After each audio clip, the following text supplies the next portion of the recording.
Alright guys, I got some DVD reviews for you. The first one is going to be The Uninvited. Elizabeth Banks sure gets around, doesn't she? She's been in so much lately. She was in Fred Claus, Definitely Maybe, Meet Dave, Zach and Mary Make a Porno, W, Role Models, and this. Wow.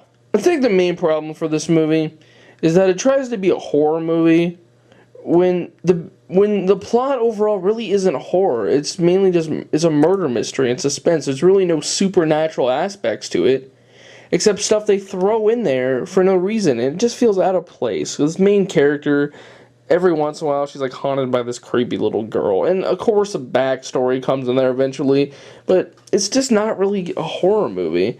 And the one reason why I rented this movie, heck, I was probably gonna rent it anyway. I try to see all the popular mainstream crap out there so I can review it, but it's because mainly everyone that's seen it, like, bagged on the twist ending. With twist endings that usually, like, tick everyone off and say, oh, it ruined the movie, I'm usually, like, the only person that actually likes the twist. With this one, the problem is I don't think it ruined the movie. Overall, I don't think the movie was any good to begin with, but the problem with it is, it just doesn't make much sense. The thing with twist endings like this, people just don't like it because it does change the view on the film.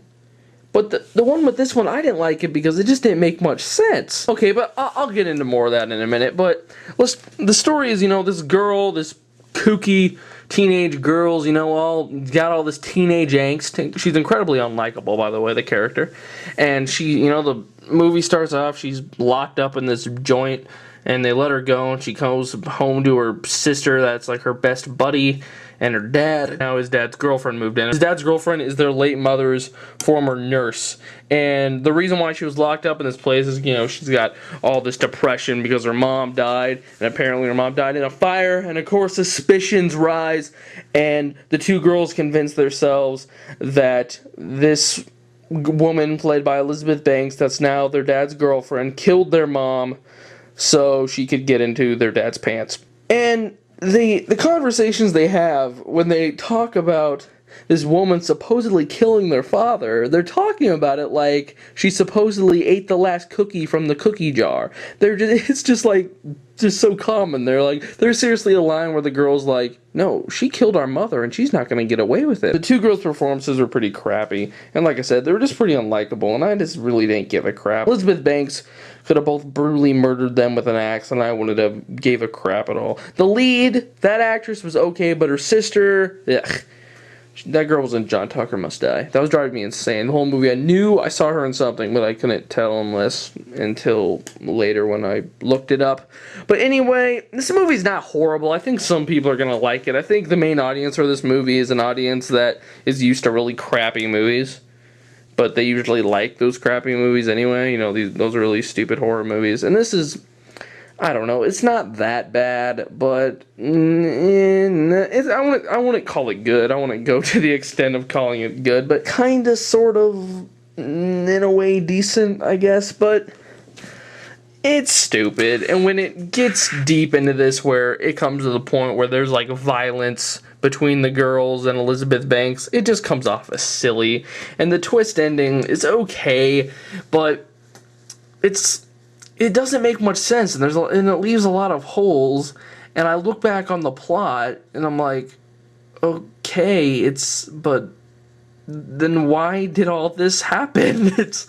It's stupid, but it's okay. I'm gonna give it a 5 out of 10. Next movie is Nothing But the Truth, starring Kate Beckinsale, Matt Dillon, and Alan Alda, heck yeah, and David Schwimmer.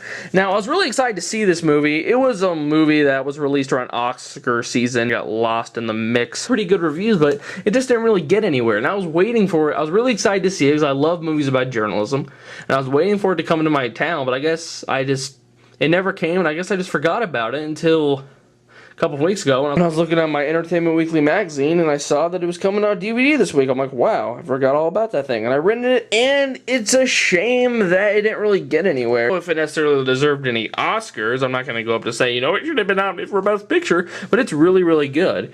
And like I said, I love movies about journalism, And this movie, I wouldn't call it a thriller, but it does have suspense, and it's all dialogue driven. And the writing is great, and the performances are really good. You know, Kate Beckinsale, she carried the film, but I wouldn't say that she did the best. I'd probably say Alan Alda did the best, but maybe I'm just a sucker for Alan Alda because I grew up watching MASH with my father. Alan Alda is the freaking man. Heck yeah. David Schwimmer does great as Kate Beckinsale's husband. Yeah, no, I don't agree either that David Schwimmer could ever get Kate Beckinsale, but oh well. And Matt Dillon's not in it much, but he also does pretty good. Now, the one thing that really impressed me of this film is the plot is, you know, Kate Beckinsale is this journalist, and she writes this paper exposing this woman as a CIA agent.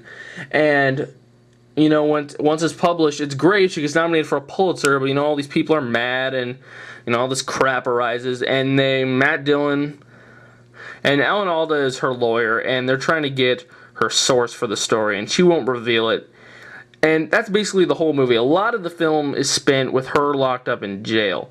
And the whole movie really could have dragged. It could have been, you know, tell me your source. No, tell me your source. No, tell me your source. No. But it really didn't. There were a few slow moments. There was a scene with a jail fight that I didn't really like. Maybe I just didn't like it because I found it very stupid that this woman basically beat the living crap out of her without a guard around anywhere. 50 female convicts in that room, and there's no guard to be found. But anyway, yeah, there were a few slow moments, but not really. It did keep my attention. I thought the sharp dialogue and the great performances kept it very interesting. It all had a really nice flow to it. And in the end, when, you know, her source is revealed, I thought it was brilliant. Definitely the best part of the movie. It's very creative. I really did not see that coming. Yeah, definitely check out this movie. I think it's really great. I'm going to give it a 9 out of 10. It's a shame it didn't get more recognition around Oscar season because it's a really great film. One of my favorites of '08.